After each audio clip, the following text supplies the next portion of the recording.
बासी आटे के ताजा फुलके।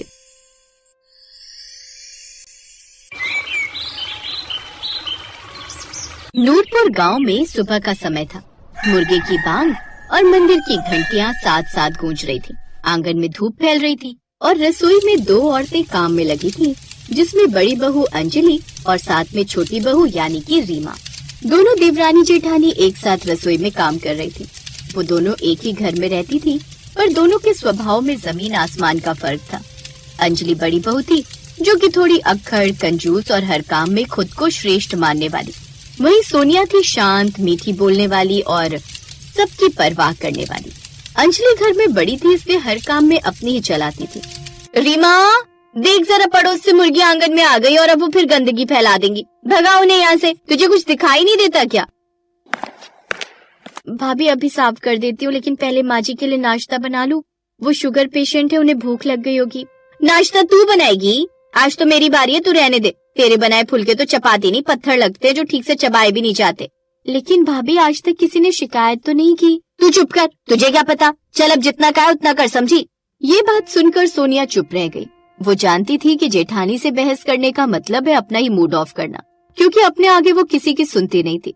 इसलिए सोनिया आंगन में मुर्गियां भगाने चली गई और अंजलि ने पीछे से झट से रसोई में रखा आटे का डिब्बा खोला, जिसमें कल का बचा गुथा हुआ आटा रखा हुआ था, जो कि सूख कर कड़ा हो गया था। इसकी रोटियां बना देती हूँ, क्यों बेकारी आटा खराब करना। लेकिन तभी कुछ देर बाद सोनिया आंगन से आ गई और बासी आटा देखकर बोली, भाभी, ये आटा तो बासी हो गया है, नया गूंथ लीजिए। अरे वाह, तू क्या जाने बचत क्या होती है। ये आटा फेंक दूंगी तो फिर सासू माँ कहेंगी कि बहुएं हाथ खोलकर खर्च करती हैं। बासी हो या ताजा, रोटी तो रोटी ही होती है, क्या ही फर्क पड़ता है। जानती है ना हमारे पति कितनी मेहनत से कमाते हैं। पर भाभी, अम्मा जी की तबीयत ठीक नहीं रहती, बासी आटा उनके लिए अच्छा नहीं होगा। अब तू मुझे सिखाएगी क्या? जा तू अपने काम कर, मैं तुझसे बड़ी हूँ और अच्छे से जानती हूँ क्या कैसे करना है। फिर सोनिया ने सिर झुका लिया। वो चुपचाप अपनी जेठानी के साथ काम करवाने लगी। अंजलि बहू, जल्दी कर, पेट में चूहे दौड़ रहे हैं। अंदर रसोई से बड़ी बहू बोली, बस माँ जी, तवे पर फुलके रख दिए, 5 मिनट में लेकर आ रही हूँ। सोनिया ने देखा कि फुलके तवे पर सूख रहे हैं, उनमें फुलाव नहीं है, लेकिन वो कुछ नहीं बोली। बेचारी माँ जी कैसी ये सूखी रोटियां चबाएंगी। तभी वो बोली, भाभी, थोड़ा घी लगा दीजिए, ये बासी रोटियां थोड़ी नरम तो हो जाएंगी। घी? क्यों, तेरे मायके से आए क्या? ये मेरी माँ ने भेजा और तू क्या चाहती है, मैं ये पूरा डिब्बा खाली कर दूं? रहने दे, सासू माँ को सब ठीक लगेगा। चल, अब जल्दी से खाना परोस थाली में। कुछ देर बाद, लीजिए माँ जी खाना। फिर जैसे ही गोमती देवी ने एक निवाला लिया, पर दांत लगाते ही फुलका टूटा ही नहीं। अरे ये क्या है बहू, ये तो रोटी नहीं लकड़ी लगती है, ये तो टूट ही नहीं रही। अब माँ जी, गाँव का आटा है ना, थोड़ा सख्त तो होता ही है, और क्या पता आटा ही पुराना हो। सविता, कल मैं खुद नया आटा लाया था, फिर ये पुराना कैसे हो गया? अब वो मुझे क्या पता जी, मैं इस आटे में थोड़ी ना घुसी हूँ। फिर खाना खाकर दोनों भाई काम पर चले गए। फिर अंजलि और सोनिया ने भी जैसे तैसे वो रोटी खाई। इसके बाद दोनों घर के कामकाज में लग गई। अंजलि बेहद ही चालाक थी, वो ज्यादातर काम अपनी देवरानी से लेती रहती। अरे सोनिया, ये क्या, तू अभी तक इन कपड़ों में ही लगी है? जल्दी जल्दी काम कर, फिर तुझे सब्जी भी तो बनानी है। और हाँ, आटा रहने देना, मैं लगा लूंगी। ये जेठानी जी तो कितनी चालाक है, सारा काम मैं करूँ और खुद थोड़ा सा काम करे। सोनिया कपड़े धोने के बाद सब्जी बना देती है, जिसके बाद वो देखती है कि जेठानी ढेर सारा आटा परात में गूंथ देती है। हे राम, इतना सारा आटा जेठानी जी? हाँ, क्योंकि अब हल्की हल्की ठंड आने वाली है और रात को आटा गुथा हुआ रहेगा, तो हमें सुबह जल्दी उठना नहीं पड़ेगा। खैर, तुम इन सब बातों पर ध्यान मत दो, तुम जाकर अपना काम करो। ऐसा कहकर अंजलि वही ढेर सारा आटा गूंथ लेती और अगले दिन फिर सबको बासी आटे की रोटियां बनाकर खिलाती है। ऐसे दिन बीत रहे थे। फिर एक रोज सोनिया को उल्टियां होने लगती है। अरे क्या बात है सोनिया बहू, तेरी तबीयत तो ठीक है ना? अरे माँ जी, मुझे तो कोई और ही बात लगती है। वो क्या भला? लगता है आप दादी बनने वाली हैं। क्या, सच में? सोनिया बहू, ये सच है? हाँ? ये बात सुनकर सोनिया मुस्कुराकर वहाँ से चली जाती है। हे भगवान, तेरा लाख लाख शुक्र है। ऐसे कुछ दिन बीत जाते हैं और अब सोनिया घर के काम तो करती ही, साथ ही अपना ध्यान भी रखती। ना जाने ये जेठानी जी की बासी आटे की रोटी खिलाने की आदत कब जाएगी। पहले तो मैं ये सब खा भी लेती थी, लेकिन अब तो मैं माँ बनने वाली हूँ, ये मेरे लिए और मेरे बच्चे दोनों के लिए सही नहीं होगा। ऐसा कहकर अब सोनिया अपनी जेठानी की इस आदत का तोड़ निकालने की कोशिश करती है। फिर अगले दिन, जेठानी जी, वो आप तो जानती, इस हालत में मुझसे कपड़े नहीं धोए जाएंगे, तो आप एक काम कीजिए ना, कपड़े आप धो दीजिए, तब तक रोटी मैं बना लेती हूँ। अच्छा ठीक है, लेकिन सुन, जो बासी आटा बचा है ना, उसी की रोटियां लगाना। ये भी कोई कहने की बात है जेठानी जी। अब अंजलि तो अपना ऑर्डर देकर चली जाती है, लेकिन सोनिया भी अब चालाकी दिखाती है। वो झट से थोड़ा सा ताजा आटा गूंथती है और उसकी ताजी ताजी रोटियां बनाने लगती है। कुछ देर बाद खाना बनाकर वो सबको परोसती है। वाह, आज के फुलके तो बड़े नरम और फूले बने हैं। हाँ सोनिया, आज तो मैं 2 रोटी और ज्यादा खाऊंगा। लेकिन अब अंजलि मन ही मन सोचती है, ऐसा भला कैसे हो सकता है? बासी आटे के ताजा फुलके कैसे बन सकते हैं? ये तो बिल्कुल भी ऐसा नहीं लग रहा जैसे हम बासी आटे की रोटियां खा रहे हो। जरूर इस सोनिया की बच्ची ने कुछ गड़बड़ की है। अंजलि को अब सोनिया पर शक होने लगता है और वो उस पर नजर रखने लगती है। अगले दिन वो सोनिया से कहकर रसोई से बाहर चली जाती है, लेकिन अब वो चुपके से बाहर की तरफ जाकर रसोई की खिड़की से उस पर नजर रखने लगती है। लेकिन सोनिया जानती थी कि उसकी जेठानी ऐसी कोई हरकत जरूर करेगी, इसलिए उसने पहले आटा गूंथकर जिस डब्बे में उसकी जेठानी ने रात का आटा रखा हुआ था, उसने उसमें से वो हटाकर वहाँ पर ताजा फुलके का आटा रख दिया था।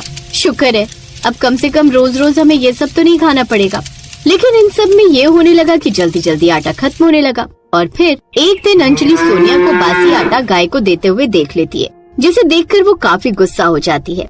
अच्छा, तो ये सब तेरे कारण हो रहा है, तेरी वजह से खाना इतना बर्बाद हो रहा है, और सब तेरी वजह से सब मुझ पर शक करते हैं कि मैं हिसाब ठीक से नहीं रखती। मैं अच्छे से जानती हूँ कि तू हमेशा मुझे नीचा दिखाना चाहती है। भाभी, मैंने तो कुछ गलत नहीं किया। मैं तो बस इतना चाहती हूँ कि अम्मा जी को और हम सबको बस ताजा खाना मिले, इसीलिए मैंने बासी आटे की जगह ताजा आटे का इस्तेमाल किया।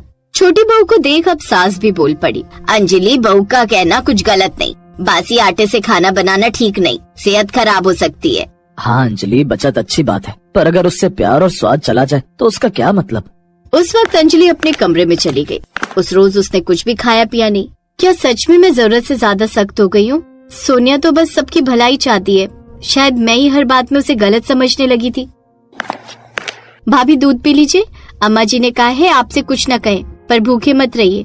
तू सच में बहुत भली है, मुझसे गलती हो गई, मैं तुझसे जलती थी, सोचती थी सब तुझे ही अच्छा मानते हैं।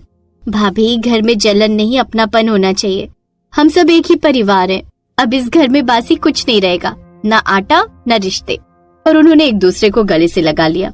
उस दिन के बाद अंजलि और सोनिया की रसोई एक हो गई। अब कोई झगड़ा नहीं होता, बस चूल्हे पर हर सुबह ताजे फुलकों की खुशबू और रिश्तों की मिठास फैली रहती।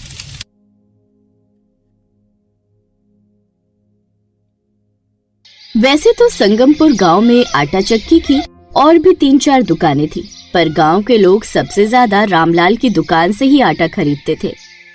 रामलाल कहाँ थे 2 दिन से? साली की शादी में दूसरे गांव गया हुआ था भैया जी। अच्छा, तभी 2 दिन दुकान नहीं खुली। लाओ 10 किलो आटा तोल दो। कल घर में आटा खत्म हो गया, दूसरी दुकान से मजबूरी में 1 किलो आटा ले गया। एक टाइम रोटी बनाई, किसी ने ठीक से खाई भी नहीं। तुम्हारी चक्की के आटे में और गाँव की बाकी चक्कियों के आटे में जमीन आसमान का फर्क है भैया। भैया जी, अब आपको खुद ही फर्क पता चल गया होगा महंगे और सस्ते आटे की रोटियों में। आप कहते हो ना मेरी दुकान का आटा बाकी दुकानों से महंगा क्यों है, बस यही वजह है। मुझे एक दिन ग्राहक नहीं बुलाना। मैं ईमानदारी से काम करता हूँ ताकि मेरे ग्राहक मुझे छोड़कर कहीं ना जाए। मैं भी अपने ग्राहकों की पसंद नापसंद और सेहत का पूरा ख्याल रखता हूँ। भैया जी, भले ही महंगा आटा बेचता हूँ, पर नंबर 1 गेहूँ इस्तेमाल करता हूँ। ग्राहकों को रामलाल की दुकान के आटे की ही आदत थी। रामलाल के बंधे हुए ग्राहक हर महीने 20-20 किलो आटा खरीदने आते ही थे। रामलाल भी बढ़िया गेहूं के आटे को बेचकर अच्छे पैसे कमा लेता था। रामलाल की शादी को अभी 2 साल ही हुए थे। माँ शांति और पत्नी उर्मिला के साथ वो खुशी खुशी जीवन व्यतीत कर रहा था। अरे बेटा, आज आने में बहुत देर कर दी। माँ, गेहूँ साफ करवाने में समय लग गया। तुम तो जानती हो मैं अपनी आंखों के सामने खड़े होकर गेहूँ साफ करवाता हूँ, मुझे तभी तसल्ली होती है। तुम भी अजीब हो। अरे नौकर किस लिए रखे हुए हैं, अपने आप उन्हें साफ करने दिया करो, तुम क्यों खड़े रहते हो? उर्मिला, अपने काम के लिए साथ खड़ा होना पड़ता है, वरना नौकर जल्दबाजी में काम करते हैं। अगर मैं साथ में खड़ा होता हूँ तो वह तसल्ली से गेहूं को साफ करते हैं। मैं नहीं चाहता कि मेरी जरा सी भी भूल की वजह से मेरा काम खराब हो। गांव के सारे ग्राहक मेरी ईमानदारी और बढ़िया आटा देखकर ही तो मेरी दुकान पर आते हैं।